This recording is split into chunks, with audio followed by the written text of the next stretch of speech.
Welcome to Quarantine Conversations with your host, Benjamin Boyce. Today's guest is Posie Parker, who I've had on my show before. She's somewhat of an activist based in the UK, and she is the designer of the adult human female flag, or advertising blitz. I don't know if that's the correct term either. In this conversation, we talk about what it's like being holed up with her family, what it's like to be a woman, but not necessarily a feminist, trying to bring more people on board with her concerns with women's rights, and also what exactly are the parameters of those women's rights. And I get to challenge her a little bit more than I have in the past. It usually takes me a couple interviews before I feel like I've established a good enough rapport to start challenging the people that I'm speaking with, because these conversations aren't about challenging, they're more about mutual understanding. So anyways, here's Posie Parker. And they just run away with me, and then I have to snap out of them and go back to previously scheduled programming. Dear. Well, I'm in isolation. Are you suited to that? Yeah. Well, I've got 4 children and my husband's home, so it's quite nice. Oh, it's nice. You're into the sardine living. Well, for an English family, we've got enough space. Normally English houses are really quite little and everyone's on top of each other, but 2 of my kids are actually in isolation from the rest of us, so they're in their own rooms. Oh. They can't come out. So the advice over here is that if you have the symptoms, you have to be isolated from your family, whoever you live with, but then your family also have to be isolated from everyone else. Okay. All right. And then... That's all right. Do you guys have testing? You don't know if they're positive or not?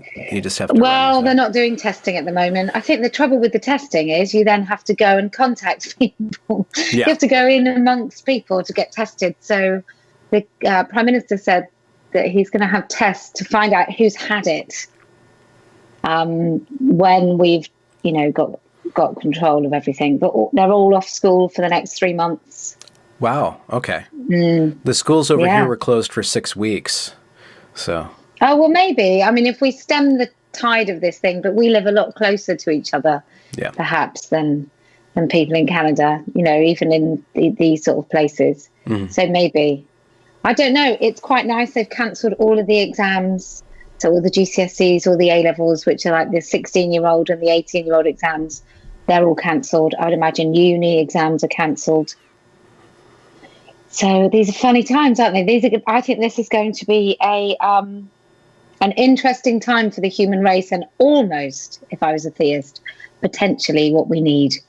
Yeah. If I was a religious person, I would definitely be thinking this was an act of God to bring about some unity. Okay. Yeah. Do you think that?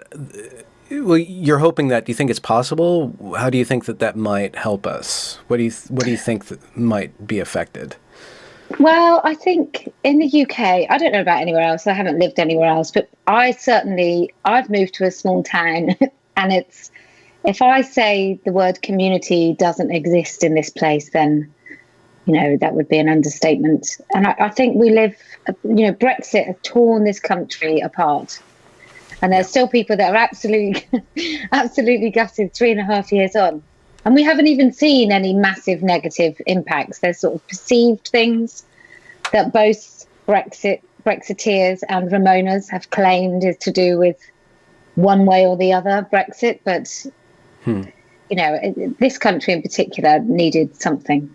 So it might be good. Yeah. Have you seen it affect people in your social circles? Because you're already pretty online, right? Would that be fair to say? So how do you see people responding now in your communities? The coronavirus stuff? Well, just to the effect of the isolation and the fear, I guess. And I've probably come offline a little bit. The trans stuff. So the majority of my online stuff is now trans stuff, and that's because I don't feel very safe online discussing personal things anymore. Oh. So I have a very small group of people that are on my Facebook, my personal Facebook. So most of my social media stuff is to do with activism. And I don't know, whilst there's still some crazy things and I still talk about it, it feels it's probably not the right time to talk about the I mean, I will talk about it quite clearly, Yeah. but it's not quite so important when we're thinking about death and isolation and the biggest sort of disease impact or viral impact of anything in my lifetime and probably the lifetime of my parents. It doesn't feel too appropriate to say, isn't Jeremy Corbyn a pain in the arse for talking about pronouns? Yeah, right. Yeah. It definitely has the potential to put a lot of things in perspective that we've been kind of routing around with. Somebody brought up the Maslow's hierarchy of needs. Yeah. Right? So we've kind of dropped down a couple rungs into what is really important to us. And pronouns are a very effete, high-level concern. When you can't get bread and you're out of toilet paper, those things kind of dissolve in a way. Well, I feel like the whole trans thing is kind of the reverse of Maslow. The stages of the narcissism and the stages of self-interest is sort of, we reach the peak. And we reached the peak quite some time ago certainly as a UK and a Western population. We reached that a really long time ago with most of us. And so I just feel we've been in a reverse triangle where we've been going the other way of more and more self-involved, self-indulgent, luxurious. And I think it sends you mad. I've often said to my children when we've sort of talked about the Kardashians or people with billions, I'm like, I think you would not know what to do with yourself what's the point of those lives? They're just so vacuous, that life maybe has to be a little bit of struggle every now and again to actually have any meaning. And I do realize the older I get, despite the fact that I'm a gold star atheist, I really am beginning to sound like a woman of God. Huh. Why are you embarrassed by that? And why do you think that that's happening to you? Why do you think that language or that frame of reference is becoming useful? Well, I'm not well versed enough to talk about the archetypes and all those things. But I think actually fundamentally, I think the lack of religion as a collective whole in this country. So I'm an atheist, but I was lucky enough to be born in a country that still was sort of steeped in Christian culture and tradition, which ultimately is do unto others. Some of the fundamental themes, and perhaps they exist in other religions as well. And as someone with a theology degree, I probably should know. But, these sort of things, they're fundamental universal truths. I mean, that's why I tried to study theology, because I thought I would find these fundamental universal truths, which actually manifest in religion, because ultimately, when you have a brain that thinks as much as it does and needs a purpose, needs a self-indulgent kind of purpose to this massive cells that we are, I thought that might be a human thing, and I think it is. And I think when you become a billionaire, I wonder if money becomes your god, and then it's all consuming. Do you see an attitude shift between like your generation and your kids' generation with regards to how they view religion, or how they view and how that might spill into the obsession with identity of the younger crew, if that's a replacement, or with your kids? I think it is a replacement. My kids went to a Catholic primary school, and so we've always, it's interesting, British schools are appalling. The majority of British schools are appalling. The Catholic schools happen to be normal schools that just have a Catholic. There's something about the weaving of Catholicism within a school. I don't know whether that's a moment of peace.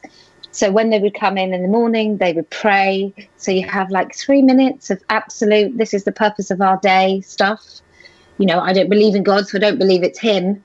So you might have the purpose of the day stuff. It might be that the wider community of the parents see each other at church. So it might just be a contact and a social thing. But whatever it is, it's a good impact on education. Then the other education that's good is private, which means paid for in this country. I know in other countries private doesn't mean that.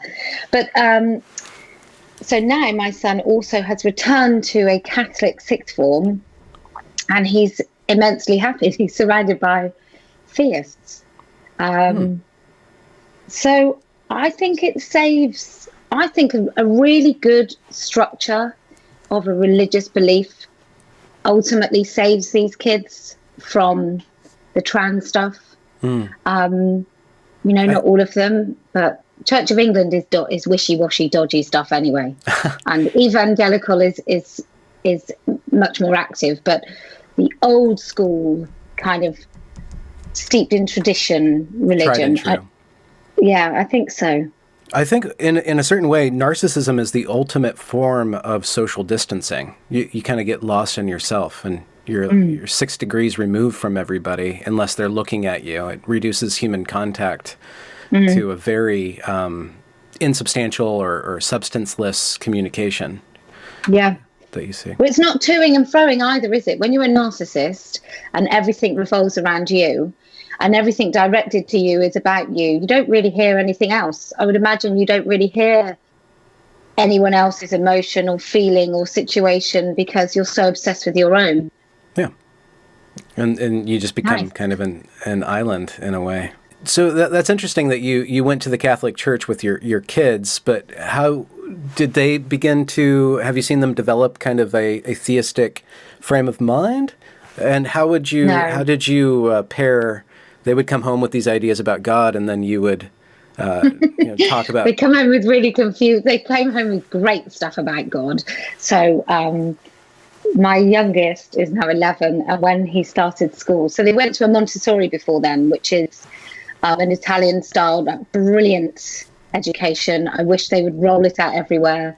So my kids, if my kids spilt stuff on the floor at 3, they'd go and get a mop and they'd mop it up. And it was just an absolutely delightful, they've never had education like it since they left this place. But so my son came home and he said, "Oh, Mummy, I really do hate God." And I said, "Oh, that's quite a strong thing to say." And he said, "Well, at Christmas time, of course, he killed all the babies." And I was like, "Darling, that's Herod." I was like, God didn't kill all the babies. And then he said, and then a few months later, they obviously would do it. I mean, they did talk about God a lot, but they knew that we respected that belief, but it wasn't our belief. And he said, "Oh, well,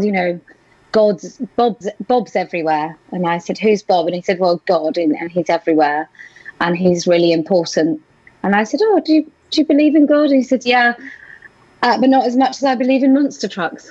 Oh, okay. So, but I don't know. Sometimes I envy people who are religious, because I just think in the moments of your darkest sort of episodes of your life, to believe that there is some purpose to that suffering or whatever, I would imagine it offers great comfort. So when you're fighting against tolerance gone too far, how do you not roll back tolerance too much? I don't know, because sometimes when I talk about things like LGBT clubs in primary schools, your language is so close to just being plain old homophobic. How do you talk about protecting children, and then saying that and talking about sexualization, but not giving any room for homophobic language, homophobic ideas, and all that stuff. But I think this is the danger, though. The danger with the T and the going too far is the backlash will come for all of the LGBT. It won't just come for transsexuals or transgender or the ideology. It won't come from this for an ethereal kind of ideology of transgenderism. It will come for anybody that doesn't stick to male and female and conform to the traditional stereotypes. It will come for all of those people, and it will come for anybody because a lot of people that talk about LGBT and feminism talk about the breakdown of the family, and they blame feminists because obviously without feminism, women would still be in insufferable marriages. So they blame that. I mean, we know that's what happens, isn't it? When the pendulum goes too far, it still come right back the other way. It's a bit like the whole Me Too thing. It's all of that stuff, this overcorrection, then just screws everybody up a little bit. I'm a little skeptical about that, but another commenter said that there's going to be a conservative revolution or something like that, like a culture war where the conservatives are going to rise up together. I guess I'm trying to forestall that by giving inroads, trying to find some sort of middle ground. But when you talk about sexuality and you allow or you afford for sexual variation in minors, like how do you oversee that? How do you invent lines and maintain boundaries between sexual activity and sexualization of minors by themselves, and then adults who could very easily just override that. And it goes back to a big problem that I see that the left either tries to avoid or has and has a hard time like looking at, is that compassion is so easy to override by all the other kind of lower forms. So you have this ideal of compassion, of helping everybody, or making sure that everybody's liberated, but that can be very easily hijacked by envy, by people who want to game the system and get resources, by lust, by people say, okay, like I can get in there now. I'm getting all this money to go in and teach the children all these different things. And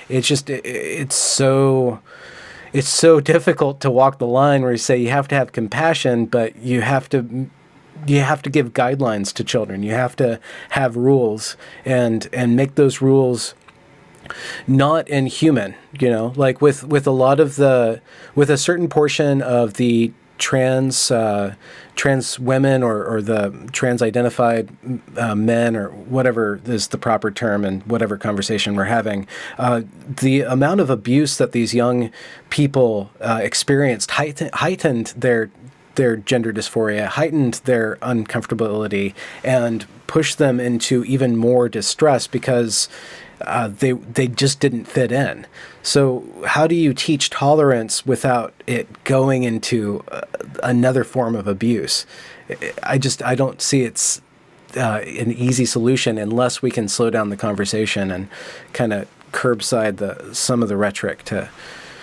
Well, the dysphoria thing, considering I genuinely think it's, in many cases, it's not real. I don't genuinely believe that everybody who calls himself gender dysphoric is gender dysphoric. I think we can talk ourselves into all kind of terrible situations. And I think that comes from also thinking about yourself for 95% of your time. If people don't do that, I mean, how many kids in Sudan have gender dysphoria? Yeah. And it comes to the Maslow hierarchy of needs. I think it's when the triangle goes the other way. If these kids were suffering somewhat, and I don't mean the children that have suffered trauma, that are trying to opt out of trauma, and they've been given this golden ticket that says, hey, if you come through this, and they would call that gender dysphoria, but if you come out of this, if you come over to this side, then you can disassociate yourself completely. I think that's a very different thing, and I think that trauma sufferers have always found some sort of way out, whether it's addiction or bad relationships or whatever it is, right? But the tolerance, the whole, how do you become, I don't know. I think some things are just right and wrong. When we invite these adult themes into school, I don't know at any point where it would be appropriate or even remotely beneficial for children to be talking about sexuality. I do think, at primary school, however, I think we teach tolerance and compassion through osmosis and doing. I don't think we teach it with set lessons where you do 45 minutes of talking about how kind you can be. Okay. I think that's bullshit, really. Yeah. I can go and scream and shout at my children now for 15 minutes about being kind and tolerant. But then if I'm an arsehole, then they're not really going to learn much from that, are they? Mm-hmm. So that's how you just teach it by doing. Without being too specific, that I recently went into a school and there were some kids that aren't allowed to be in school, right? This is at 11 years old. So they're not behaved well enough. and they don't have special educational needs, but they don't behave well enough to cope with a 9 till 3 school day. And they were so, and I didn't know that these kids couldn't be at school. But anyway, they were banging a metal scooter on the reception desk. They were talking very loudly. One of them was swearing, and I was absolutely horrified. And the head teacher sort of said, "Oh yeah, but they have issues." And I was like, "Well, I'm not sure that that's the right way to deal with these children, that you then pander to them." They didn't have adult supervision anyway, so I don't really care what their excuse was for behaving like this. But I just thought, what on earth have we done that we don't set good enough boundaries during a school day that by 11 these children can't cope with school, can't do a day without behaving like absolute animals. I mean, that's more tolerant. I mean, to go back to Peterson, he sort of, I think Shapiro says this as well, kindness is not always the kindness in that 5 minutes.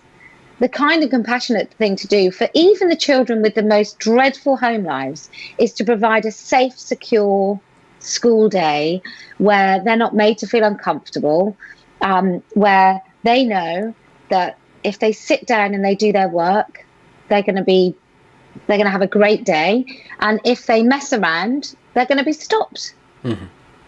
I know that's not really what you asked. Well, no, it's difficult. I guess our generation is. There's this meme. It's kind of old now, but there's this meme where you have this kid on like one of those plastic tricycles. I don't know if you guys had them, but it's like a really big plastic wheel, and then it's a tricycle, and the kid's going off of a ramp, and it says Gen X childhood, and then you have a picture of I guess what's Gen Z or the millennial childhood. Everything's coated in foam. They have the helmets on, like the safe space coddled kid. And now it seems like we're seeing the outcome of too much coddling, and the big question now is how do we toughen these kids up? How do we reintroduce authority, like a strong coronavirus? Yeah, that's how we do it. Really? like some sort of just like weed out all the weak ones. Well, I do think they're going to have to buckle up, aren't they? They are going to have to grow up a little bit. There is going to be some of that. I've got one of my kids is old enough to drive, but won't get a driving a license. And my husband says, "Just apply." And I'm like, "I'm not applying. He can apply. If he wants to drive, he can apply for the driving license." This is a lesson that if you don't do it, you don't get it. Yeah. And we've always my kids will say, can you do this for me? And I said, well, can you do it yourself? And what you need to do is you need to try it first. And if you've given it a good go, I will give you some instructions, and then I will help, or I will do it. But I where's it going to come from? I don't know. But I went on a chat show, Julia Hartley Brewer, and sort of people at that radio station had talked about the 27-year-olds or 30-year-olds. They can't cope with a bit of kind of crossness. So if you ask somebody in an office situation, can you post this letter? It's really urgent. They don't do it. You now can't say, why haven't you done it? Yeah, okay. You can't even say that because that's infringing on their kind of safety and the self-esteem. Yeah. But don't you think it's interesting? The more we've tried to nurture self-esteem, the less we seem to have. Well, I think it's not just that. It goes in two directions. One, we try to do all this stuff with self-esteem, and two, I'm just thinking in media. I'm thinking in very broad terms.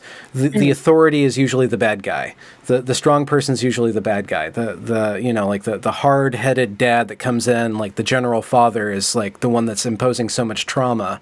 But again, that's that short-term trauma of having to abide by the rules of the house actually gives you long-term stability. And and so self-esteem, it's all empowerment and it's no etiquette. It's all you go girl, but no, like, you hold back girl, right? Like, it's all, it only runs in one direction, which eventually leads to narcissism, to self-involvement, to being unable to accept criticism and then actually become better or refine yourself and your behavior. So you don't actually even grow. You're weak your whole life because you don't have that firm structure. So has feminism had an impact on the attack on authoritarianism? You can look at a lot of media in the last 20 years and see a refrain, at least in America, of kind of crapping on men, crapping on men and lifting up women. And that's kind of like, that's the party line in media. It's all about supporting women and, kind of... Which is ultimately bullshit though, isn't it? Because they're also the people that's saying that women have penises. So they've kind of gone, hey, celebrate you, but also let everyone invade your space. And we don't really believe you, but we do believe you if you say you're sexually assaulted, but we don't believe you if you say that you know what a woman is. I got a little bit of flack from this, but it doesn't really matter. The people who give me flack for this aren't really understanding my argument. But I think I agree with you that what eventually happens is that if you lift up women as the good person and push down men, or if you lift up femininity as the ideal and push down masculinity as somehow like bad, or you kind of crap on it, then that incentivizes men to adopt the female, because men are just naturally will naturally do everything they can to gain power. I think most people will do that, but I think men are biologically inclined to rise to the top of a hierarchy. And that would be your AGPs and your transvestites who are happily... That would be the men that want power, which would be described by women as a masculine thing, which... I don't know how I feel about that stuff, because I'm quite an empowered human. Yeah. My husband's very, very masculine. That's what I like about him. Mm-hmm. I'm relatively feminism. I'm relatively feminine in my appearance, but I'm probably, I'm. If we went out and there was something to complain about, I'd probably do the complaining. Yeah. Right. And then if somebody was rude to me, he would step in. I'll tell you a very quick story. It's quite a personal story, but it's funny. So we had these neighbours who wouldn't cut their mammoth trees, right? And they were blocking, and I've got a really big garden, they were blocking some of the light. So I'd asked them if they would mind cutting the trees. And I'd gone around looking for my cat, actually, and the guy was very friendly. And then when I said, actually, can we talk about the trees? What's your routine with the trees? He got really like this straight away. He was very cross. I said, I'm just wondering, he goes, well, you can see the growth. And I said, well, I can't, but I was just wondering, do you do it like every year? How much do you cut them to? Because blah, blah, blah. Anyway, he was not very helpful.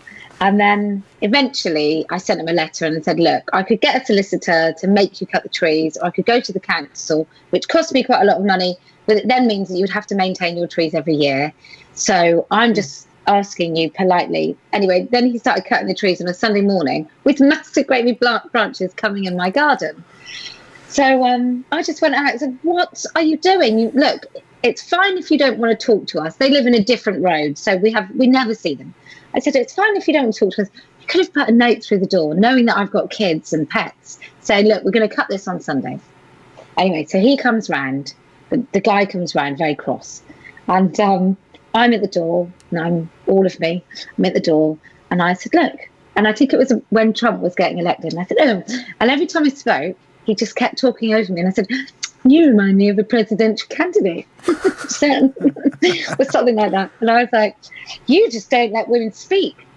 And I said, I'm just saying, and all of a sudden he started listening to me, right? And I thought, oh, well, that Trump comment got him, didn't it? Huh. And I carried on, and then I said, look, we're going to be neighbours for a really long time. I'd like them not to fall out. Can we just, like, next time, you can just cut the trees, just let me know. It's fine. Anyway, he walks away. I turn around and there's my husband stood right behind me like this. So that moment that switched for me, where that man just started to be nice, was because my massive husband was stood behind me. It was so, and I was like, yeah, he listened to me with my fantastic comment about Trump. Let's shut him up. But no, it was my. So anyway, so I just wonder if those men then, the hyper masculine men who then, like the ex-military guys, who then switch to being women, whether that is further sort of masculinity, and that is all tied up in hatred of women, and you know, maybe if you serve in the military and you're in the front line and you're still not respected when you come home, maybe that hatred just builds, or maybe they are just porn sick. I have no idea. There's a refrain, at least in your area of this, by which I mean the British argument on these issues, where it's one of like the blowbacks that you and Graham and Maya Forstater get. You guys are rude. You're impolite, which goes back to you're not being kind. You're not being kind enough. And how do I still think it's really important to be political and to always make inroads, but not so far, but knowing where to draw the line, because what you're trying to do is implement some sort of line that's being eroded, and it's just interesting how you guys get attacked for being rude, in very actually pretty blunt and boorish ways. You guys are attacked, Someone's got to keep saying it though, right? That's if you stop saying the things that need saying, they will be unsaid, and then nobody will be able to say them. So because I'm never going to be invited into the polite fold, and because I don't think that's going to happen to me, I just feel that it's ultimately my duty to keep saying it. Plus, I've always been the person, if someone makes me feel uncomfortable or is rude or is sort of infringes on my boundaries, as soon as I feel that, I do that. So as soon as I feel that someone's trying to take the word woman, I will use the word woman on a daily basis. Okay. I will make sure that I name men as men, because I do. Julia Long has talked about this a lot, and if you stop naming men as men, it completely. You're gaslighting yourself. I think there's a. You are gaslighting, but you also, but also, what happens when you don't name men as men is you don't see male violence, and you don't see. You can kind of erase some of the things that we should know about men. And I know that then that borders on the kind of all men, and I don't mean that because I wonder if so you're going to start doing interviews. I wonder if how you're going to be an interviewer, or how you are going to allow somebody else to state their case, and how you're going to negotiate. If are you going to have people on your show that disagree with you and I'm not inviting people. Well, I don't want to invite people on for an argument. Okay. I'm not faulty. No, what's it called? Monty Python. It's not going to be coming for a 5-minute argument with me. Yeah. I'm really interested. So one of the people I've got lined up is a lady called Bettina, who was roundly criticised in Australia. She's who's Randy? I don't know. Pardon? You said Randy criticized Bettina? Roundly. Her name's Bettina Arndt. So she's, I've seen her have a chat with Jordan Peterson. I think she's a bit of an anti-feminist, but I'm intrigued by her and the things she talks about. I'm intrigued. I'm guessing this is why you interview. I want to find out the very heart of why people hold their opinions. Because I think for most of us, right at the heart of what we do, they're very similar things. They just get slightly tilted, on the way to our understanding, which ultimately shapes our beliefs. But I think ultimately, most people think that they're quite good people. I would imagine a lot of anti-feminists think that they're fighting a terrible injustice. And I had quite long conversations with the MRAs who came to the women's corner, speakers corner thing. Just have to appropriate the whole thing, don't you? Well, women did kind of redo the whole thing. 250,000 suffragettes. Wow. Opened that whole thing. But you now have to get permission from the royal parks in order to organise assembly at Speaker's Corner, where is the home of freedom of expression. You have to get permission. So we assembled elsewhere and then walked over, which is absolutely fine, apparently. I talked to those men, and a lot of the MRAs, as far as I can tell, have had really crappy times in the family courts. Yeah. And that has taken them on their kind of journey and woken them up. Probably for some of them, for the first time they ever noticed an injustice, in their personal lives or in any lives. I think there's a lot of people that don't, probably more men than women. And that's also something I want to explore, that men don't really try and solve kind of global issues, or there's probably less environmentalists that are men. I think women, there's something about women, this kind of constant auditioning to be nice people that they do, which is a virtue signalling thing, much more than men. It's really interesting, but it's also very shallow for most people. And I've often wondered whether ultimately kind of social, what's it called, evolutionary biology would mean, like when they talk about the trauma of a baby can have an imprint of the trauma of their grandmother, right? So that trauma goes through generations. And I'm wondering if we women have an imprint of the social glue, because if you look at the way that humans have always been organized, I'm guessing that women would have to be the social glue, because we're not, we raise the children, so we've got to keep that unit together. And I wonder if that is also the reason that women go along with stuff a bit easier, whether we're just more susceptible to try and appease. But that's something I'm reading a book that's going to be released in June by Abigail Schreier, and it's about the rapid onset gender dysphoria females, specifically in America. And she speaks or quotes a psychologist that examines the way that young girls communicate, and how young girls communicate. They're always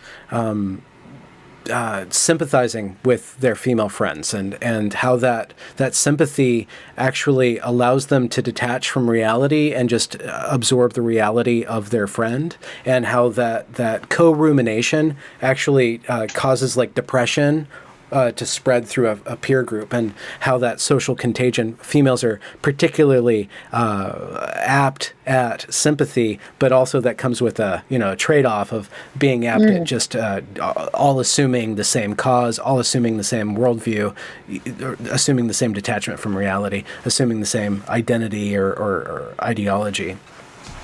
I wonder if that's true throughout the globe, because if it's true throughout the globe in all cultures, then there must be a biological element to that. It can't just be the way, feminists will argue, and I've got 4 children. I think I've mentioned it. But, I've got 3 boys. They're all quite different, but they are still boys. And then I've got my daughter. She has a very different journey through puberty than the boys. And I had a different journey. I've always been a bit like this. So, but there are fundamental things I think that happen to girls. And there's what's her name? Amanda Jane Baker, I want to call her, but I've probably got that wrong. She did a study of the changes in the teenage brain through puberty, and those changes are bigger than from 0 to 3, which you wouldn't imagine, would you? So all our sort of learning of language and all of those recognizing face, all of that stuff is nothing in comparison to the teenage brain changes. And the universal truth of teenage brain is the move towards peers, so more embarrassment, and then more needing to be relevant and for your peers, which is why, even though it causes cancer, you start smoking, which is why a kid is more likely to get run over if he's with his mates than if he's on his own, because the fear of looking like a dick and standing on this when everybody else has run across the road is much more overwhelming than the fear of being hit by a car. So if that's true for all teenagers, I wonder if there's fundamental truths between male and female when it comes to those sorts of things. I wonder if the girls in Nepal are quite bitchy throughout their adolescence. Because we know that I think it's quite universal that boys are more likely to shove someone. That can't just be socialized. No. Yeah, the whole, I think that there's a lot of conversation between biology and culture constantly, and then a lot of variation in biology and a lot of variation in culture. And if you say that there's no differences between male and female, then you're eventually going to get into self-ID as the only thing that matters. But even in self-ID, the male is going to exhibit a different way of identifying as a woman than the female will identify as a man. And part of my work is to present the stories of people who have transitioned or have deeply thought about it or have detransitioned in order for people to really understand them as human beings going through a journey, not as political pawns that are taking over spaces. Kind of get away from the argument that you and Graham are kind of involved in and go down one level to the individual trying to cope with what they have to go through. And then once you get to that level, then you can start to see the reality of the male brain, the female brain, and how identity is mixed and matched up in that. I fundamentally think that there is no such thing as trans. There is no such thing as genuinely being born in the wrong body, having the wrong sex, being more comfortable as the opposite sex, because those things aren't real. So one of those things that you said is different than the other. It could be true that there's no such thing as being born in the wrong body, but it could also be true that it would be a lot more comfortable to be seen, perceived, and to act as somebody with a different sex. But it's still kind of a pretend thing, right? So I don't know if the essence of, if that is how you act in public, and the route from that to the center of who you are, which God knows what that is, or where that is, or how that is. But I would say it's your body. So you're not, there must be a part of you at all times, however you present. If it's not genuinely who you are, which it isn't because your body is who you are, then there must be some level of disconnect somewhere. That can't be right. We know that people with Alzheimer's and dementia often revert back and then become very distressed. So we know that somewhere here at the center of a person, they know. And I can't imagine how exhausting it must be to kind of audition for who you think you want to be on a daily basis, which that must be how it is. If you look at someone like Blair White, he just exhibits these massive mannerisms all the time, in a way that I could sit here and slob out and, I don't know, do a male pose and I'm still a woman. And people are still not going to, I don't know, wouldn't we be better off digging through what happened to somebody to make them feel like that rather than... Why not allow them to sculpt the person that they want to be? I mean, okay. Do you think anybody really does that? Well, what is the root or like the essence of your disagreement with somebody like Blair White presenting that way? Why does it really matter? I don't think it doesn't matter. As in, I'm not offended. I don't think that. I still don't want Blair in female-only spaces necessarily, but I just, it's just not true. I don't know that I guess I can't quite believe that you can genuinely see yourself as this thing that you've created. I don't think you can, because I don't think we're not constructions, are we? I think half the time we can't get away from who we are. We can try and self-improve, but that's quite different to changing fundamentally how we see ourselves. Well, but if a man feels better in a dress, what does that matter? Like Rosa Don, like fairly conservative individual, presents very feminine, presents very female, but the presentation is just going into the shopping department and doing a certain level of upkeep that women normally do. I mean, you put on makeup, you do things with your hair, right? So you're producing yourself constantly. Isn't that exhausting? But you receive some sort of benefit from doing that, right? There's something about that actually boosts who you are, gives you some sort of... but I'm expected to do this as a woman. Now, some women have escaped that socialization quite well. Okay. It is not a choice I've made to appear like a woman, to be something that I'm not. I just think this episode in time where we have, for all types of massive body modification. Yeah. I just don't know if it's a good bit of human history that we slice and cut and modify the human body to match supposedly what is inside the brain. Okay, but... Go on, sorry. Okay. How could you give up God or go against the church, which is an institution of your culture that's incredibly deep, but you couldn't deny the socialization of being female and going through the... Well, I didn't give up God, did I? I was raised in a household without God. Okay, but... So my father's an atheist. But if that was if the socialization of living in a Christian culture was easier to let go of that Christian culture by your family, I guess you were introduced to that, but that femaleness was something that you can't resist. I'm trying to push against that you're socialized to present yourself as that. Is it are you completely serving culture by going through the rituals of maintaining a feminine and beautiful appearance? Well, do you not receive any personal benefit from it? And it serves you well. Of course I do. Okay. Yeah. Of course I do. I'm pretty sure that if I'm made up like this and I go out in the world, I'm pretty sure I'm received by certain parts of society in a more relevant, special way than if I had no makeup and didn't wear very nice clothes and so on. Absolutely. And if a man did that and found the same boost? I don't think, but most of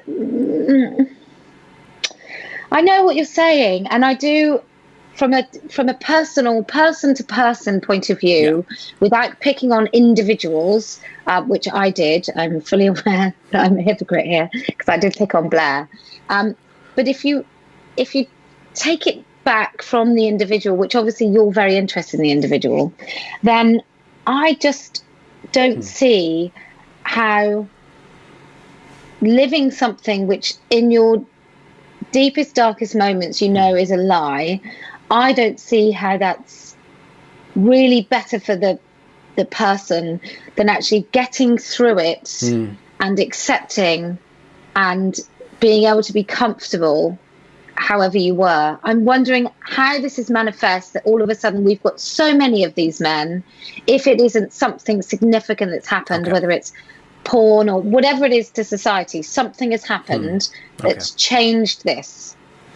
I don't know if you can say that it's a lie unless you go to the individual and listen to their reasons why they would want to present as the opposite sex.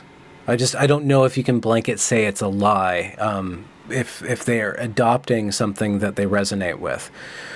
What if someone blacked up then on a daily basis? Okay, like the racial argument, which only works in one direction, because the trans rights activists will say, well, you wouldn't kick a black woman out of the restroom, but you'll kick a trans woman out of the restroom. But then if you turn back and say, well, you wouldn't put on blackface, but you'll put on woman face, right? So the stigma only works one direction. Well, so like all the women in China with like whitening creams, or the fact that in sort of in Africa, there are skin whiteners, those sorts of things that ultimately you should be resolving the person to live in the body that they have. That's got to be the optimal thing for any human.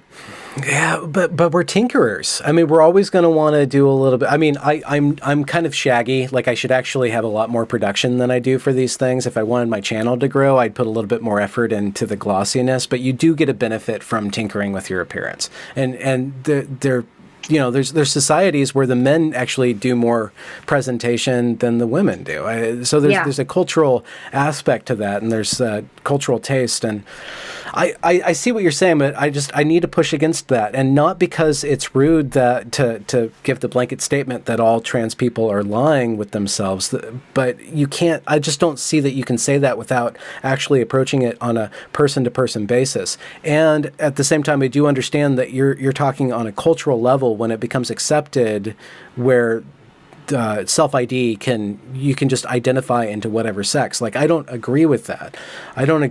But I still think it's important to reach the individuals that are feeling that distress and connect with their truth, and to see how far that self-modification is necessary for their well-being. I just find the word truth okay. Probably one that did I say something about personal truth, their truth? That was a little triggering for you. I afford some subjectivity. I ultimately think that we can't have a good society without deep conservative tradition, but I like the wiggle room. I want to recognize that there's a lot of wiggle room, and the human being's always going to be playing with that gray area. And there's certain personalities. Somebody who's creative like me, I need to twist things. If I find a cliche, I need to twist it. How far can I twist it before it breaks, or nobody can pay attention to it? Is the second question that I need to answer. But look, I'm happy for if somebody genuinely, I still don't believe it, but if someone genuinely believes that they are happier presenting however they want, that's fine by me. My strong objection, even though I don't believe it, I don't need to believe it. They're not doing it for me. So I just need them to stay out of women's spaces, women's rights, women's groups. And I would, and the two people that we've mentioned today, I'm pretty sure that they don't. I'm pretty sure they are happy to use women's private spaces. And so at that point, it does become an issue. Okay. But I'm certainly not going to say to someone like Rosa Don, who I have met, that, he needs to stop dressing however he wants, and he needs to do whatever I think is right to his body to make me feel better and more comfortable. Because I think holistically, for all of human race, we should be deadly truthful to the objective truth. At the end of the day, it's none of my business, but just on a broad kind of, come on now, should we be putting injections in people's arses so they have big arses? No, we shouldn't. Should women walk around with silicone breasts? No, they shouldn't. Okay. Should we mess around with surrogacy? Absolutely not. There's lots of things I think just because we can do, I don't think it's good to do it. Yeah. I'm just saying that there's a difference between a bra, a bustier, and foot binding, but they all exist on a spectrum. Like, we all do a little bit of production in the direction that pleases us aesthetically, or pleases other people, or that speaks to how we want to please other people. But then there's certain parts where it starts to get really self-destructive, not only for yourself but for society. And so I just want to encourage you to if you're going to do interviews, like interview AGP, interview these different trans individuals, trans-identified individuals and stuff, and see where that gray area is, or how far you can get away from objective truth in the cultural domain. I just see so much wishy-washiness, at the same time trying to reserve some sort of stability. Well, I think it's a very sad thing if you change your body in a way that you can't experience all the pleasures that your body may offer. I think that is quite a sad state of affairs. And I don't see how you can do any genital surgery without it having a very big impact on one of the things I think is about the best thing about being a human being. An intimacy with someone that you love, especially for women, because intimacy with someone that you don't like very much is pretty awful. So I'm pretty sure that men can just have a great time, whoever. Well, not all men. I'll say that deservedly, because I can say that. But just the mechanics of our bodies. Yeah. If you change the way your body can experience the most pleasure, then I think that's a really sorry state of affairs. To like even lip injections. So my husband and I went up north to Manchester. I've never seen so many filled lips in my whole life. It was frightening, and it was these people weren't particularly well off either, so they were very bad lip jobs, loads of them. And I just thought, what do I want to do with my lips? I want to kiss, eat, drink, speak. None of those things you can do as well if you have can you, is it like being punched in the face? Can you feel still? Well, you look great on Instagram for about 3 or 4 days, or maybe a week or two. But like, what's the point of that? Your lips are for talking. You then render them, you render them not as effective as what they're for. That's madness. Okay. I zero in on how refreshing your stance is. Like what are you doing to yourself? I understand that, but at the same time, like, I'm just trying to resist, because I think that there could be more affordance, more sympathy with people who've decided to do certain things than are afforded. And if you can show their stories as they are, then it takes the wind out of the sails of like the radical trans rights activists. It takes the winds out of the sails of the accusation of transphobia. If you actually meet trans people on their level and open up dialogue and give them the ability to speak, like on a political level, on a tactical level. Well, aside from the ones aside from people that transition through sort of an absolute hatred of women or autogynephilia, and I mean the really nasty kind, then obviously anyone willing to do huge amounts of surgery to their bodies to try and fit whatever their brain says deserves every sympathy. I'm just still not going to have them in the women's toilet. But yeah, you can't. There's a difference, isn't there? There's a difference between somebody who's gone through the whole surgery, who just quietly wants to get on with their lives and has tried to adjust their body in a way that makes them want to get on with their lives, right? There's those people. And then there's the people that demand that everybody sees them as they see themselves, that I think for some of these kids, I think by the time they're 30, they'll just think they were idiots when they were like in their early 20s, and when they were at university, these rich little kids that go and protest feminist meetings, and then they'll wonder why they got these double mastectomies or ruin their breasts binding.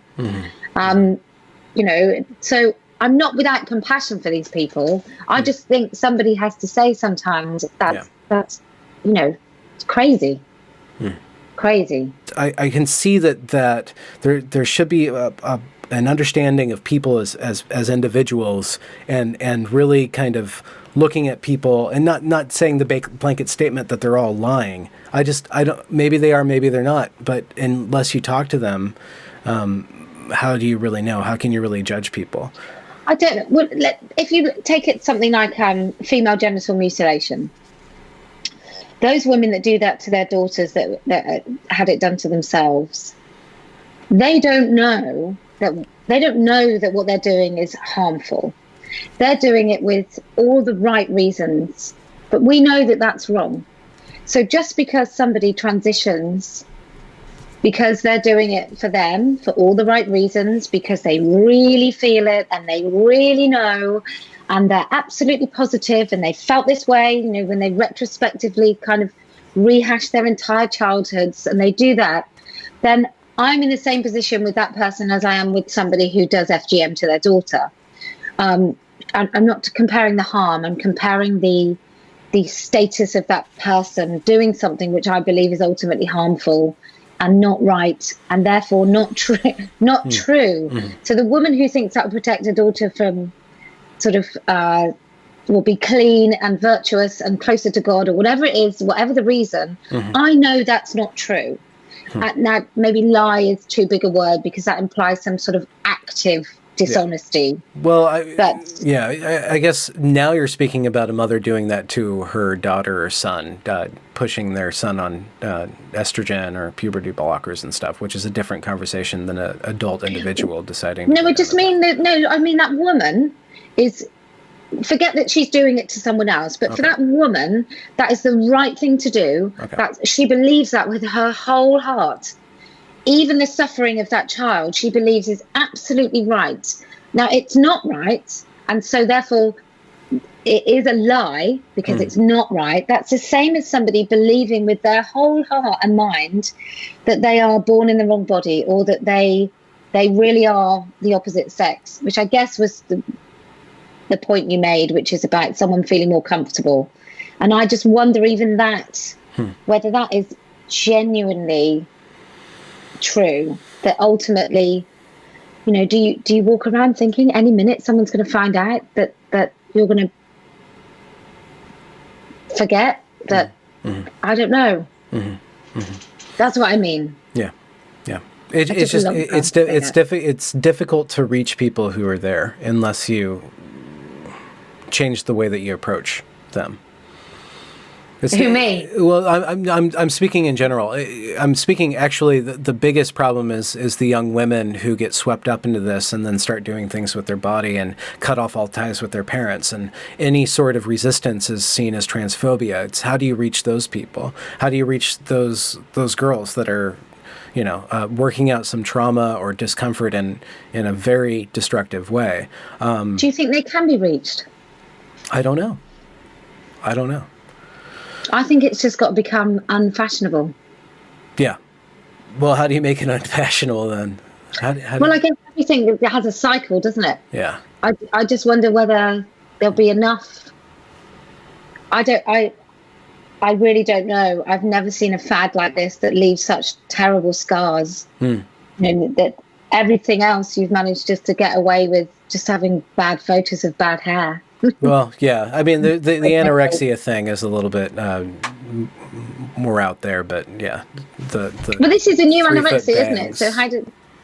It's a different concept. Did you have these bangs back in the 90s? What, the sticky uppy thing? Yeah, the sticky uppy things. Was that just a California thing? I might have done that. I don't know. Okay. I don't know. I had long curly hair. Okay. Big bush. In the 90s. I was. Yay. I wanted to be Nana Cherry. I wanted to be black. And I wanted to be Nana Cherry. Do you know Nana Cherry, the artist? No. Who's that? Is that a musician? She didn't have very many songs, but I loved her. I wanted to be just like her. I went through a few months of being absolutely gutted that I would never actually look anything like Nana Cherry. What snapped And then you I went out on of to Marilyn. Then you what? You went on and to then what? I went on to being obsessed with Marilyn Monroe. Oh, Marilyn. Oh, okay. That kind of stuck. Yeah, when I was 15. My parents bought me a clock. This little plastic pink clock that was like an envelope, and inside were photos of Marilyn. That was it. You had a little Marilyn shrine. I did. Not much. I didn't have much on my wall, but it was Marilyn. And before she had her nose done, and I had brown, long, curly hair, and she did as well. I remember someone telling me that I looked like her, and that was it. That was it then. I mean, she did have her nose thinned, I think, and she obviously didn't have these eyes. She didn't look anything like me, but I took it, and I went with it, and it stuck with me for 30 years. But no, with the young girls, I just, anorexia, most people grow out of, don't they? Maybe they revisit it their whole lives, like for some people.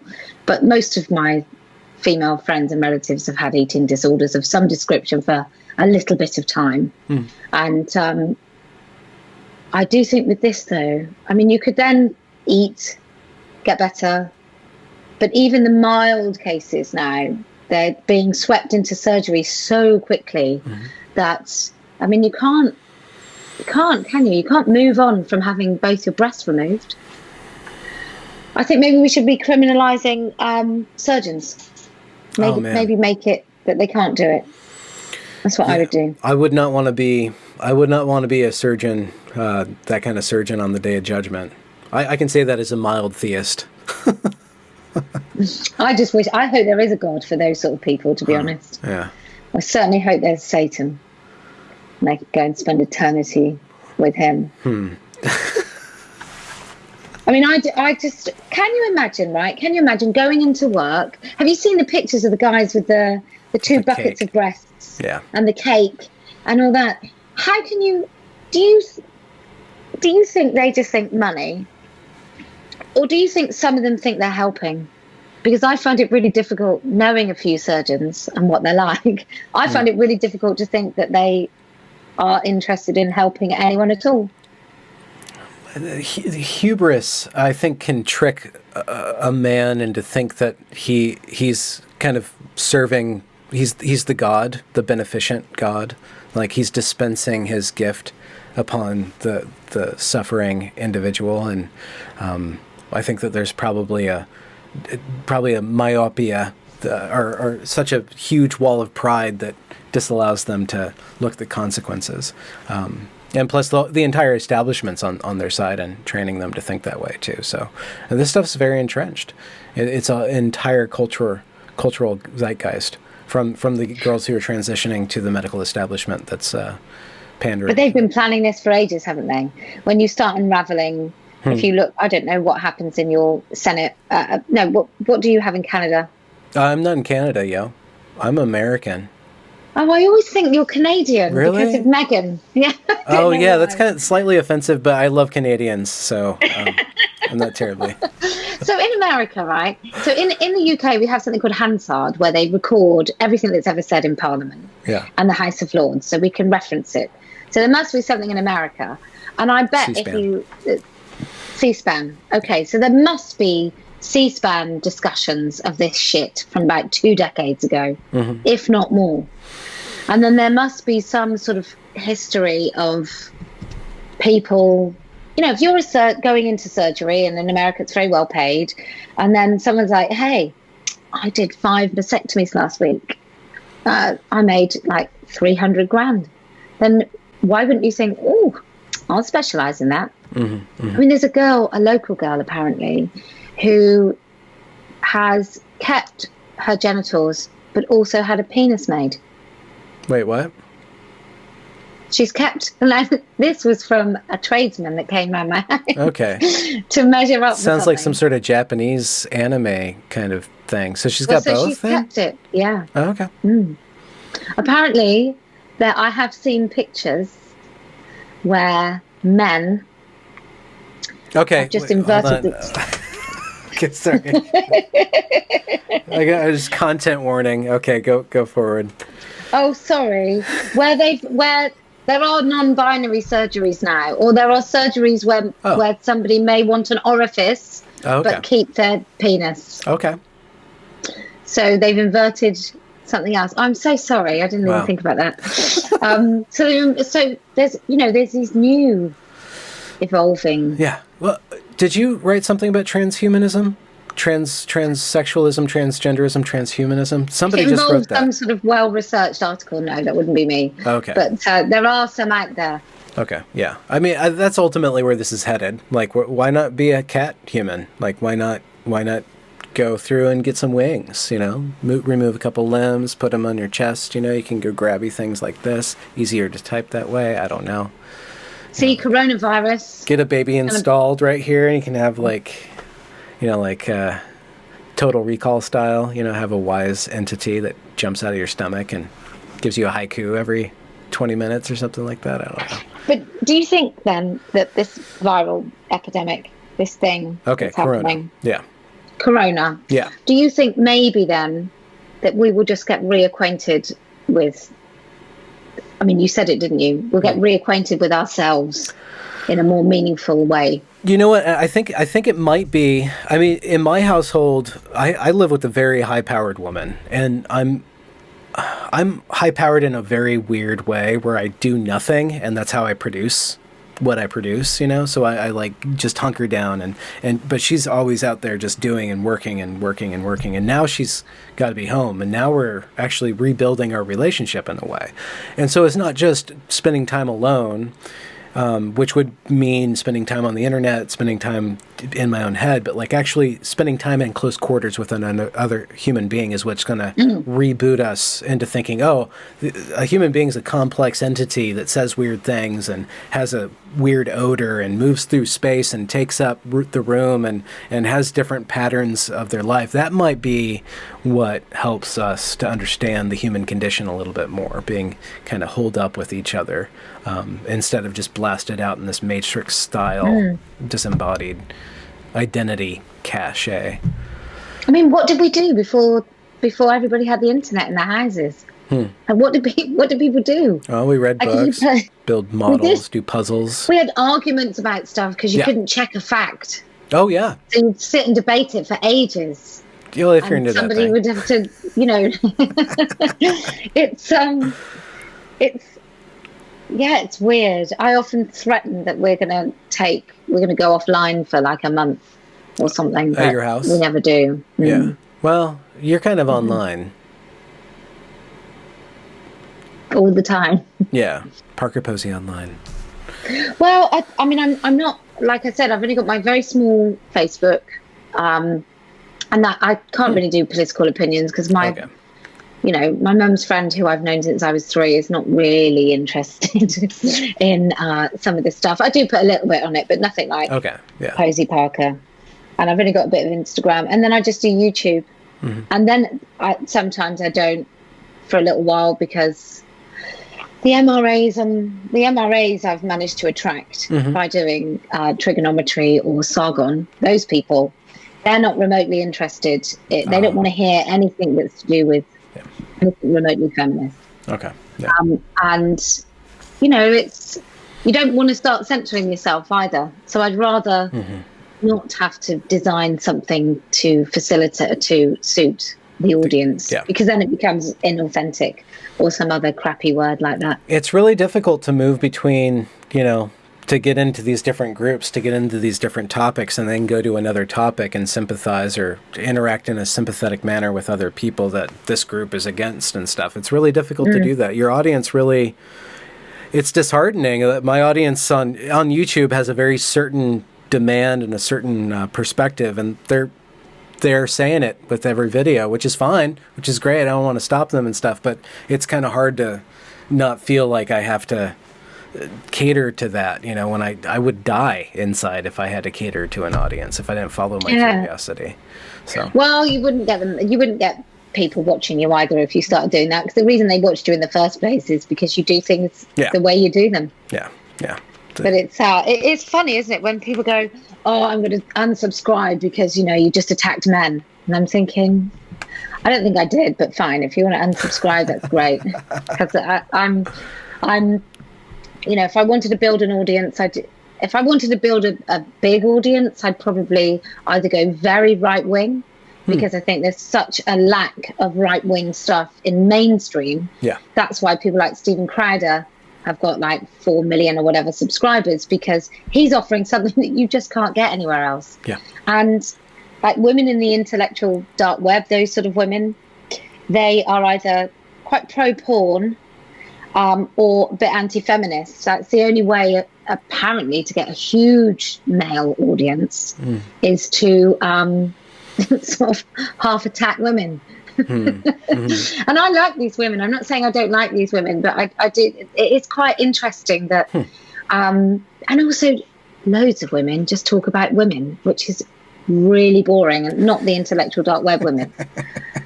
But I mean, it's nice to talk about a plethora of stuff, but I like to think if we want to be seen as full humans, maybe just don't talk about women. Yeah.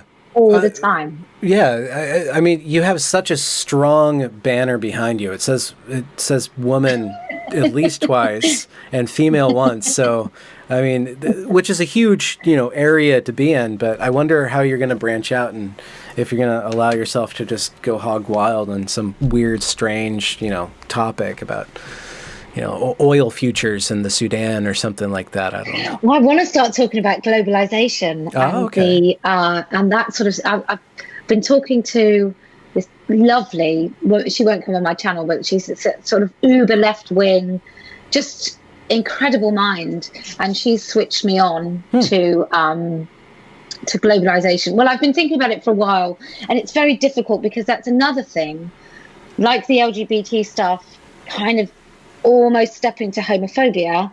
Globalization and talking about the negativity of globalization takes you really close to racism and sort of nationalism and things that, and then I've talked to nationalists who sort of say that they're not, and I think that's quite interesting because nationalism is very close to racism, but also not.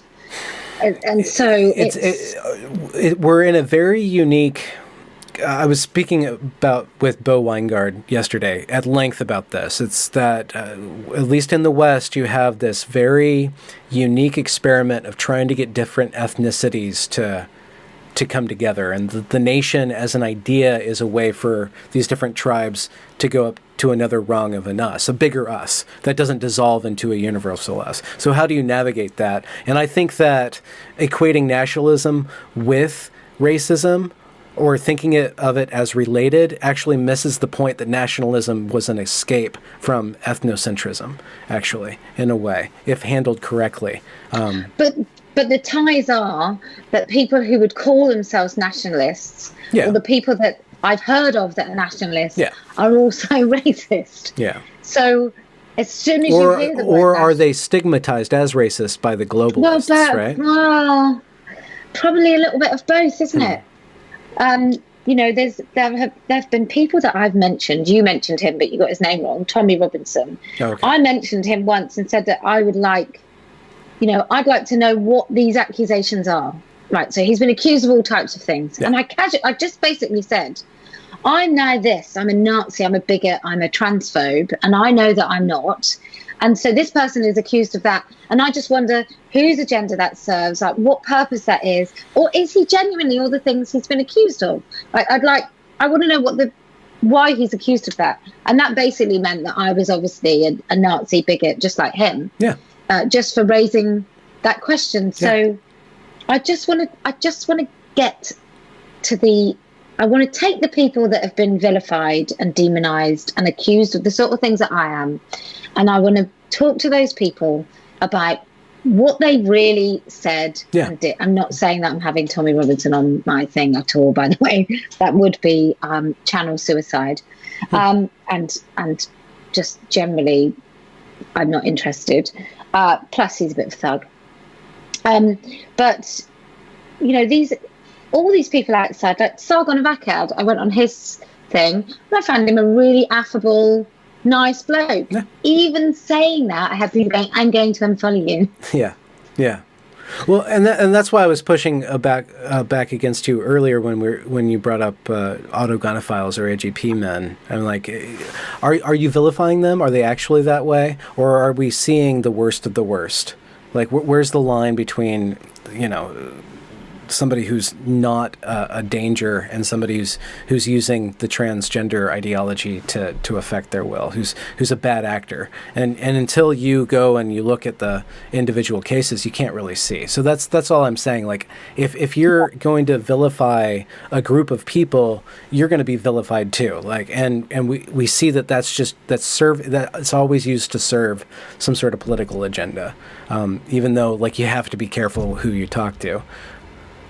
Yeah, well, I take your point about vilifying a whole group of people. I guess I think it's ultimately insulting for somebody to think that by wearing a costume it makes them a woman. I guess I'm still at the point where actually I am a woman. And and it's not personal because, like I said, I've met some of these men, and I think they're quite nice people.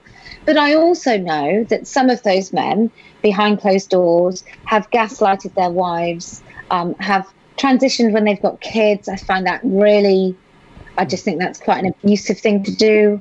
That, once you have your children, it doesn't mean you forgo everything in your lives, but you do not get to identify out of being their father or their mother. Mm-hmm. But I do take your point. I hope I'm quite a nice person in real life, but I think I have to take this stand, because what is at stake is so enormous for women and girls, and the children thing is the biggest deal, isn't it? Yeah. Like, maybe I feel a bit uncomfortable in a women's toilet. Maybe, some women in prison, something terrible happens to them. The worst of all of this stuff that happens to women with the erasure of our rights is nothing in comparison to the mutilation of children's bodies. Yeah. Yeah, I think that's the breaking point for tolerance right there. Is robbing a minor of their development before they get to experience it, or to experience the other side of it. Yeah. Well, I certainly intend on having men who identify as trans. Oh, that's entertainment, isn't it? That's I don't see that that's any different to a group gathering in Kuwait to watch a beheading. I think it's a savage, despicable thing for people to do, to enjoy the slow destruction of a person's life, with the mother watching on like a monster, and the father spineless. Like, maybe that's where feminism has had an impact, because that man needed to. If that man was a traditional man of the house, would Jazz Jennings have transitioned? If he wanted his son to be a boy and be a man, would that have happened? If he actually had a spine? I don't know that it would. Not many men go along with the transitioning of their kids, except also quite narcissistic men.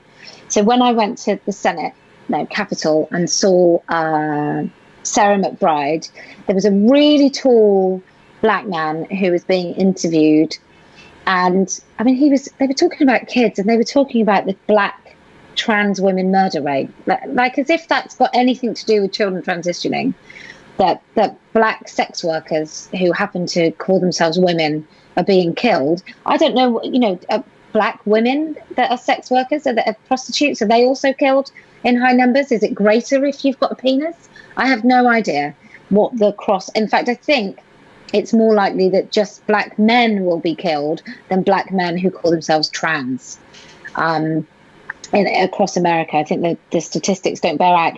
But he was really proud, like it was his moment on camera, because they were doing this really high production film about this whole thing, and he was really, he really took the microphone. He was giving this speech as if he was like bloody MLK, just sort of standing there, and I think those sort of men will go for it, but I don't know. Most dads are not up for allowing their children to be transitioned. There might be a difference between, or there might be something else at work there with what you described, that person on the camera. I think that a certain level of the identity politic and the activist game right now selects for people who enjoy the limelight. So it doesn't matter what topic, it's going to self-select for somebody who does present that, because it's just a rights thing. It's just the way that activism works in the high, the influencer media market. I think there might be that going on too, as long as with certain strains of progressive activism have that kind of,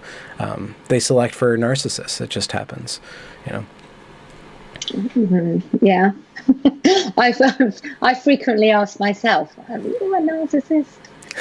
I think it's a healthy thing to be worried about, that you're the side bit of gaining this sort of thing where somebody invites you on a podcast. It's a great thing. It's very enjoyable, but it's not the reason I do it, but it's a nice side issue. Well, I've never done any other activism, so that's what that's what helps me understand that I'm not in it for the limelight. Yeah. I don't understand how that stuff works. I usually forget about it, and then I have to wallow in my feeling of being nobody while being somebody at the same time. It's a weird dynamic. I talk about it in my live streams, which is my narcissistic kind of like free for all, my pity party, usually with some sort of whiskey right now. Well, we you've just made me think about the compassion that I do have, which I don't express, for people going through it. And it's very weird because men invading my spaces I have no compassion for whatsoever. The young women and men that I see as vulnerable, I have heaps of compassion. But I think the people I least have any compassion for are the men that have previously, are the heterosexual men, who, and obviously the celebrity men who like speaking the way they do about, women are making a thing for themselves about being so brave. The fact that the UN had a 19-year-old man as the UN woman of the day for International Women's Day. Yeah. I have no sympathy for those people, but the other people caught in this, you just wonder with even the people that we've mentioned, if there was no such thing in the media as gender dysphoria, would they have had it?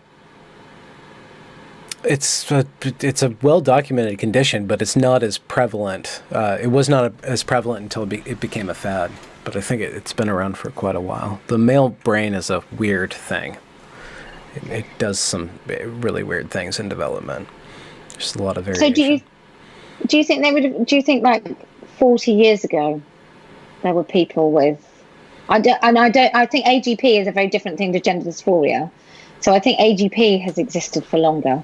But do we really think that like 60 years ago gender dysphoria existed? You should have James Cantor on. He's a very well-versed researcher in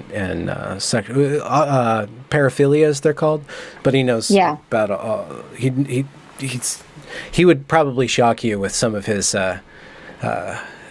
ideas on things, but it's all fact-based as far as I can tell. He's kind of Vulcanish in the way that he thinks about things.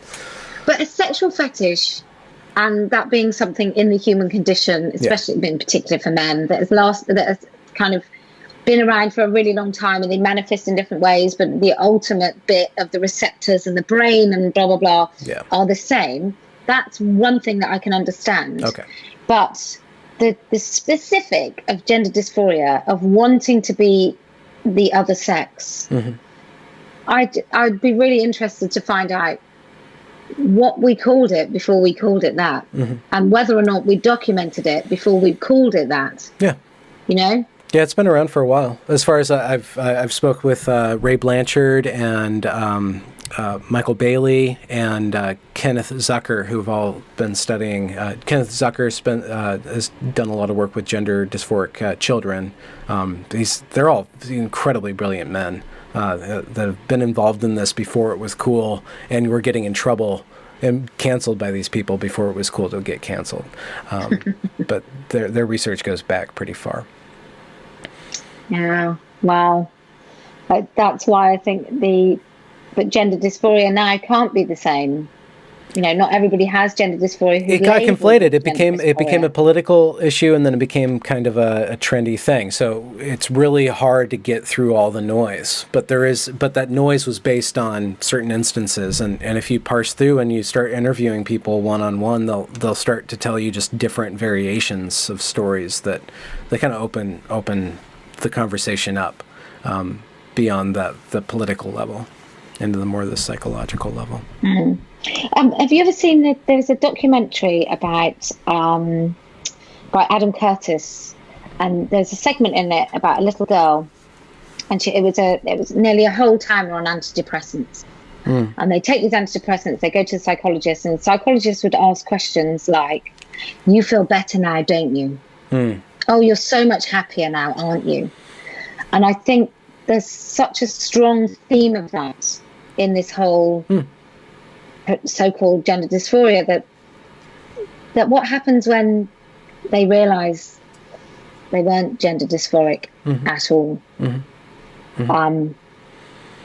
But you know, I'll take these men's view on this. I just have a bit of a thing about the moment we label something, we then make it something, and maybe before the label, then we would have just talked to these kids, and it wouldn't have become a thing. Like, I wonder when you call something something, it becomes something else. You know, if every time I looked at my finger, I saw a sausage, right? And that didn't have a name, I just think it was silly, and I wouldn't focus on it, and it would disappear. But someone then said, "Oh, that's called sausage finger. It's like a really common thing in Germany." Then would I then? Sorry, it was the first thing that came into my head. That's fine. I like it. This is great. Finger. I had no idea. But then would I then think about my sausage finger and how debilitating my sausage finger is, and how seeing this thing and how it meant that I didn't really want to wear jewelry anymore because I had this sausage finger. Do you know what I'm trying to say? The diagnostic. I was just speaking with Stella O'Malley. Do you know her? Yes. Okay. You should have her on your show if you. Well, I've met Stella. I did a Trans Kids Need to Talk. Oh, okay. It's Time to Talk. I was in that. I'm the fat woman that waddles. I talk on it, but I also walk like so. It doesn't look like I watch it, and it's the most awful thing. And I didn't know I walked like that, and I hope I don't walk like that. But obviously, I've been looked at. So now you're walking dysphoric. See, this is the thing. You diagnosed yourself with fat walk, and now you see that all the time. Well, it's kind of like if anyone says to you, "Walk." Remember when you used to try on shoes on as a kid, and someone would say, "Now can you walk?" And then you don't know how you walk. You sort of forget that how you just put one foot in, and it becomes like am I walking too much? Am I putting my feet down? Do I normally walk like this? And you can't walk. I think, anyway, but go back to Stella O'Malley. Well, no, she was talking about diagnostic stuff. I think you should interview, I'm sorry, I'm just going to give you suggestions. You should talk to Lisa Marciano, too, about speaking with gender dysphoric youth, and specifically about how women discover femininity and womanhood in this day and age, and how that's so radically changed that they don't have a map to become themselves or to deal with being a woman now. This other ideology is giving them this other happy place of being non-binary or a man, and running away from the richness and the power and the responsibility and the problems of being a woman, which there are a lot. They're very well documented, but you can't just escape from that stuff. But the narrative right now is just not there for young women to really mature. Do you think the traditional model, and I say this tentatively, do you think the traditional model of what a woman was made for holistically more happy women per 100 than this new idea? Like 50 years ago, women maybe didn't, well, what was that, 1970?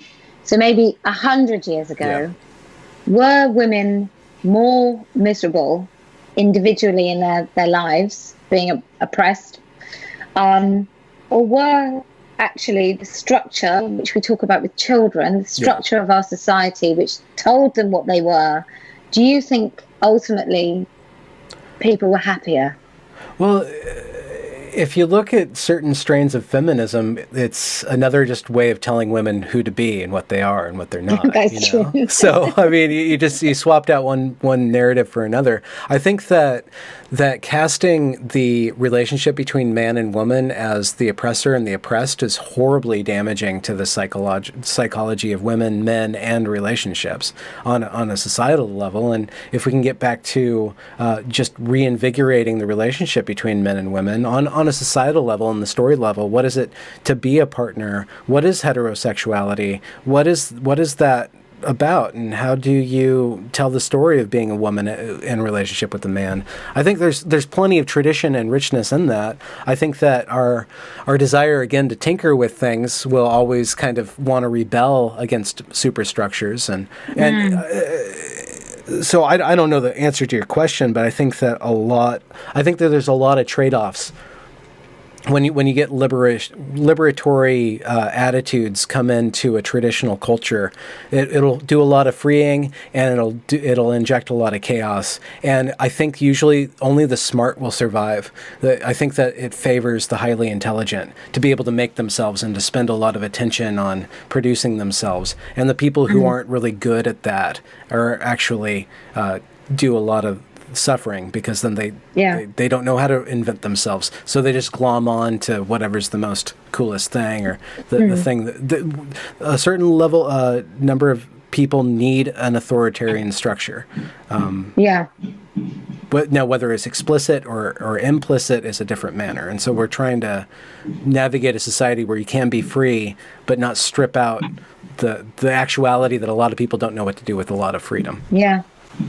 Well, it's like, sorry, my son is in our gym next door, and all I can hear, can you hear?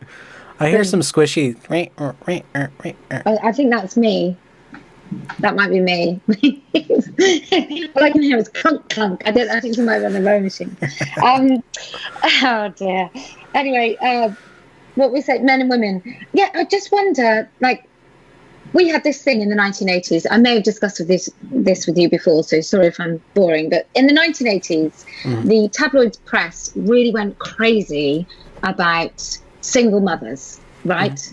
And they were evil about single mothers. You know, then immigration happened, and they sort of went for immigrants or whatever. You know, we replace our demons, don't we? But there's always somebody that's the demon, the target. And we went from guilt and shame for these women, instead of thinking what we're doing as a society that means these women just these young women, very young teenage mothers, want to be single parents, and why aren't they aspiring to do something else? We sort of just demonized and blamed them. And we sort of shamed them. Then what we did is we took away the shame. And that shame just came away from everything. So people neither have pride in things that they do or shame.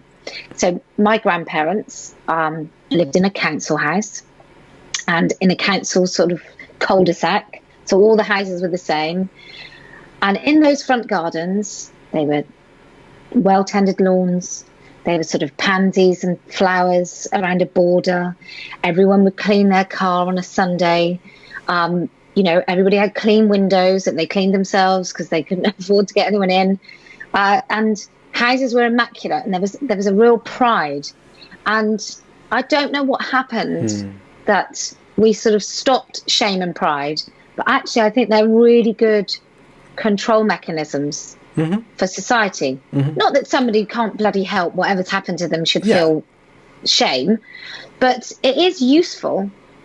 Well, I think the twist, you mentioned the twist. It's that I think it shifted away from what you do and what you make to what you are and what you look like, right? It shifted away from, I guess, your trade to your so-called identity, right? And like back in medieval times, like you were called like Stephen Miller because you were a miller, right? You were named after the activity you did, like John Smith was a smith. And we've kind of gone into this, and maybe again, it's that hierarchy of needs. It's like what you do doesn't matter because we're in a, I don't know if you want to go neoliberal, weird, post hyper-capitalist economy, or everybody's a barista. So, but that's not something that you're actually doing. You're just making somebody else's coffee. So you have to have a identity because that's something that you actually make, because you can't actually make anything with your hands anymore.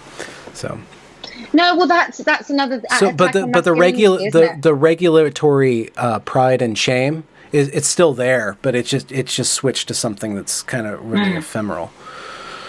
But also the making things with our hands. You know, society has changed somewhat because men are no longer the provider. either, because you don't get, like, what does a non-academic kid, boy, what does he now do when he leaves school? You know, my father was really academic, but he couldn't afford to stay on at school after 15. So he sort of sorted sheepskins, and he was employed in that first job for 15 years. His father worked in Clark's shoes for his entire adult life. Yeah. You know, until he retired. Yeah. But yeah, it's I really do want to get into the whole what happened and when, and how did we end up here where it's unfashionable for a 13-year-old to be straight. Yeah.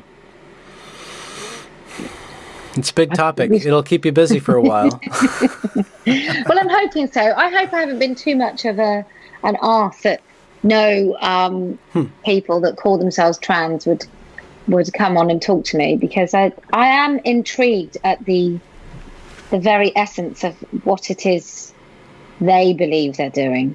Yeah. It's not the biggest interest that I have. I think, you know, I've got a very simple, my husband's a really black and white, non-political, decent human. Is that did you make a shirt for him that says that? Black and white, non-political, decent human. No, but I do have men's shirts. You should foist that flag on your house. Oh, it's really, I don't think I could do this if he wasn't. I mean, if he was political, you know, I probably couldn't do this. Yeah. It caused too many rows. Yeah, well, you get to venture into this domain, and he can keep you grounded. But he's very lucky. He's worked at the same company for 24 years. But he doesn't do a manual job. Yeah. He can barely hang a shelf. So I do all the DIY in the house. I like do the floors. I like lay wooden floors and fix a boiler if it goes and everything, because I'm one of those people that I think I can do everything. Yeah. I think I can do anything I want to. Sometimes it works. Sometimes I lay something like, that'll do. I'm sure it'll be fine. And if you sort of go, but that's, anyway. But I'm going to do these interviews. I'll have you on. I'd really like to talk to you about all your evergreen stuff. Oh, yeah. Okay. Yeah, totally. Because you're... have you watched some of it? You've done so much. Yeah. Yeah, I have. It's just... it's... you know, some of these things are microclimates, aren't they, of exactly what is happening everywhere. Yeah. And that is perfect. Yeah. But, I'll try and be more human, shall I? Well, just a little bit. I like the Marilyn. You know. I don't know. Being iconic is really important. It's really powerful. Well, I do think institutions can't be as hard-lined as I am. Yeah. But you do need your hardliners. Yeah. As long as it doesn't really lose compassion and everyone, you know, I don't wish harm to people except those that wish harm on me, and then I'm quite nasty. Well, yeah, but also like being too hardline also boxes you in too, so you can't explore things. It'll keep you defined like that. Even the definition woman, adult, human, female will come to define you, right? Like even though that's a statement that's really necessary right now, like eventually you're gonna have to go beyond that to saying something else, to thinking about things other than just definitions. It's really important to define that, but just the act of defining things is one mode of communication. Well, until we're not losing our language, that'll be you know, if I end up just being the only thing that I've offered to this debate, I'm quite pleased. Yeah. You know, it is quite global. And I do think it will stand the test of time as an act, as something that happened, and still getting people. Proud. No, there was just a roust about it a couple weeks ago, where like the flag got foisted somewhere, and they're like, oh no, take that down. You're like, how you insane idiots. is that, though? It's so easy. It's so easy, like, to trigger people. It's the same thing with that OK symbol, you know? It's like, this is white nationalist now. Oh, no, a National Guard man made that symbol. Well, the thing, like, it's okay to be white, where people have... that one, yeah. I mean, Was that too far for you? No, I think the fact... if people can't see that the response to that sentence is alarming in itself, and that they've started to think that there's value to that sentence beyond it just being it's okay to be white, that should tell us that we're in troubled times. Yeah. It doesn't mean isn't everyone a rabid racist. It means that some things have become some really basic things have become unsayable. Yeah. And that should be the alarming thing. Yeah. You know, all those sort of language tricks, like when did you stop beating your wife? You know, those sort of those little linguistic tricks that take you somewhere.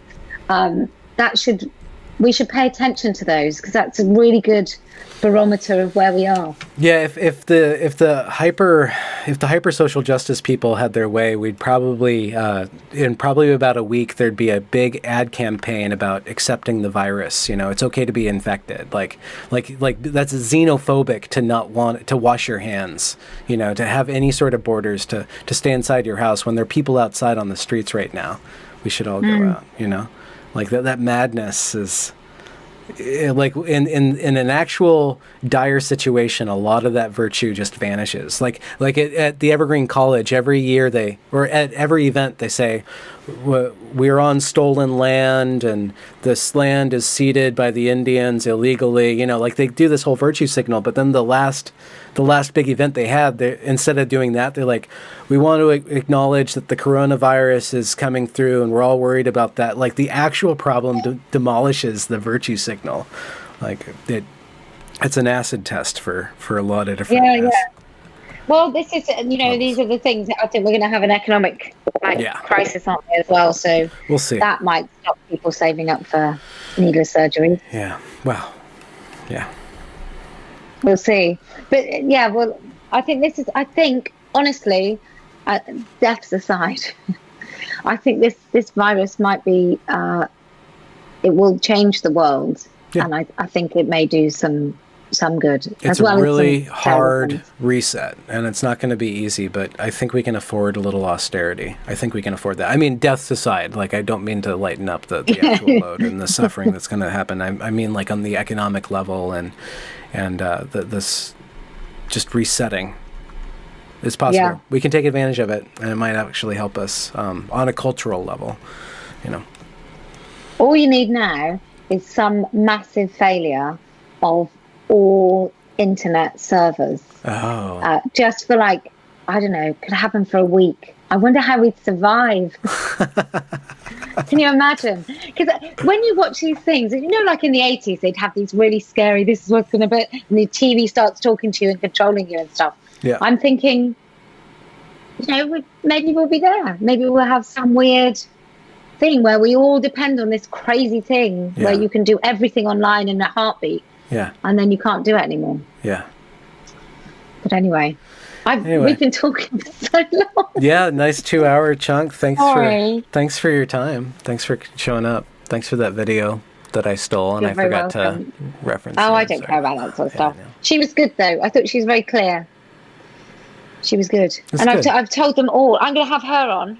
Good. To my channel. And I've reached out to another young lady in the audience as well, because I'm very intrigued by these women.